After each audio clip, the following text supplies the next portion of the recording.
Kalau pelanggannya itu maunya murah, ya udah cukup murah saja gitu. Menghindari sebuah ulasan yang tidak baik saja. Tujuannya adalah cukup bintang 5, ya sudah selesai bintang 5 gitu. Mari kita mulai. Assalamualaikum warahmatullahi wabarakatuh. Ketemu dengan aku Dadi Wahyucang. Ya apa kabar ini lagi? Alhamdulillah sehat, kudu sehat. Siap, kudu siap.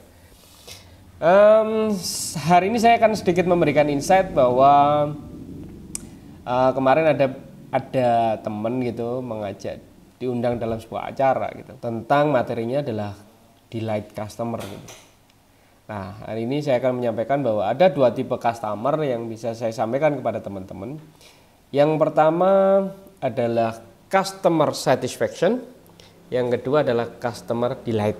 Nah, kalau dalam kategori customer satisfaction itu bisa dikategorikan begini teman-teman. Ini sebuah dinamika customer. Kalau dulu di dalam sebuah bisnis itu kita mengatakan bahwa customer itu cukup puas saja sudah enough gitu, selesai gitu.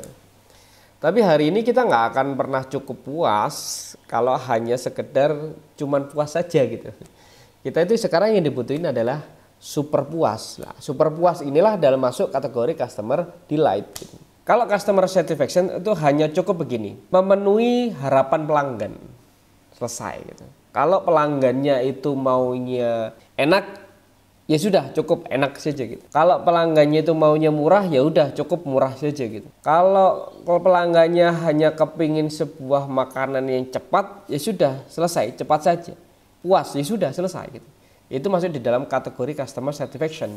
Yang kedua, customer satisfaction itu hanya cukup menghindari sebuah rating buruk gitu, menghindari sebuah ulasan yang tidak baik saja. Cukup, ya sudah itu saja. Jadi bagaimana caranya kita sebagai penjual hanya cukup supaya konsumen itu memberikan rating yang baik atau dalam kategori tidak buruk gitu. Tujuannya adalah cukup bintang 5, ya sudah selesai bintang 5 gitu. Tidak ada sesuatu hal yang lain yang ingin dicapai. Itu masuk di dalam kategori customer satisfaction.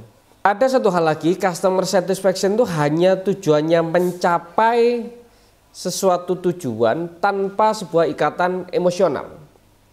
Sudah saya sudah selesai menjual, orang membeli, orang membayar gitu, duduk makan semuanya di kuliner, makan selesai. Ya sudah, itu saja. Tidak ada hubungan emosional, tidak ada chemistry yang melekat gitu. Dan itu menjadi satu kategori yang saya sampaikan seolah-olah begini. Customer satisfaction itu kuno gitu loh. Kuno banget gitu, zaman dahulu banget nih. Jadul. Nah, ada sesuatu hal yang sekarang ingin kita capai yang saya sebut tadi adalah customer delight. Tidak hanya cukup puas, tapi super puas. Nah, bisa dibayangkan bagaimana kita melayani customer yang tujuannya hanya puas dan kita ada melayani customer yang harus super puas gitu. Kalau tujuannya puas itu hanya closing gitu loh. Kalau super puas ini bukan hanya sekedar closing. Jadi kalau dikategorikan ini teman-teman yang sudah 18 plus atau 21 plus bahwa untuk mencapai sebuah kepuasan itu harus ada treatment dulu. Treatment pemanasan itu semakin lama semakin baik dan itu akan menghasilkan sesuatu kepuasan yang lebih. Namanya super puas. Itu masuk dalam kategori adalah customer delight. Customer delight ada salah satu indikatornya adalah melebihi keinginan pelanggan. Jadi kalau pelanggannya mintanya 1, kita kasih 2. Kalau pelanggannya harapannya 10, kita kasih 15 atau 20 secara persentase atau secara rating. Nah, itu masuk di dalam customer delight.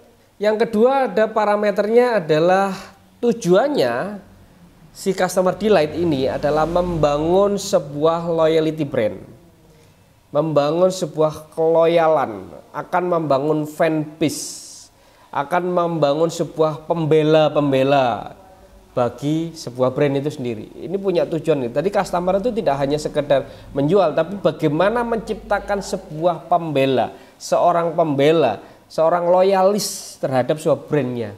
Itu masuk di dalam kategori customer delight. Kalau sudah mendapatkan seseorang atau sekelompok para pembela merek ini, pembela brand ini, Nah, dipastikan brand itu akan bertahan cukup lama, brand itu mempunyai sebuah kekuatan massa yang besar sehingga akan menghasilkan para rekomendator. Nah, yang cukup menarik adalah ketika kita ngomongin sebuah band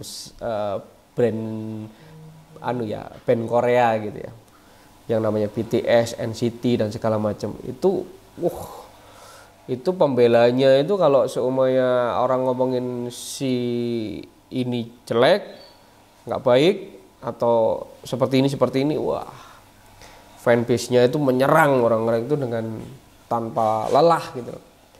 Nah, sama ketika kita punya sebuah produk yang dimana kita punya para pembela yang dikatakan ini produknya nggak baik gitu, orang lain akan mengatakan ya bukan nggak baik, kamu aja nggak cocok, bisa jadi seperti itu. Nah, dari sini kita bisa melihat bahwa fenomena hari ini bahwa melayani seorang customer itu ada dua. Yang tadi adalah customer satisfaction, tujuannya adalah puas. Kalau customer delight adalah bagaimana caranya untuk kita menciptakan super puas. Bisa dibayangkan kawan-kawan, bagaimana menciptakan hanya sekedar kepuasan, tapi bagaimana menciptakan super kepuasan. Ada hal yang saya pisah, bagaimana kalau dulu ada 4 bentuk customer juga gitu, yang dimana ini bisa masuk separuh kategori, separuh dalam area satisfaction, separuh lagi adalah masuk pola delight customer. Saya mengkategorikan ada 4, namanya king customer, killer customer, friend customer, sama love customer.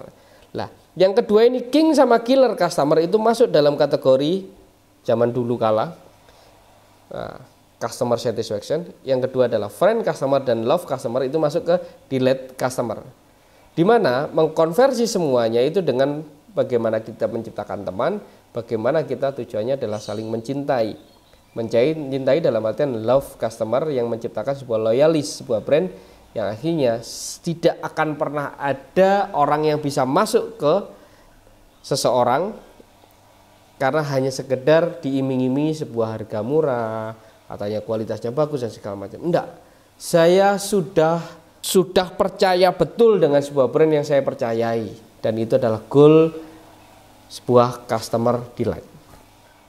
Nah, dari sini teman-teman bisa melihat bahwa fenomena hari ini harus terus dipelajari, bahwa ternyata nggak cukup kita berpengalaman, tapi terus kita belajar dan melihat sebuah fenomena-fenomena dalam melayani customer.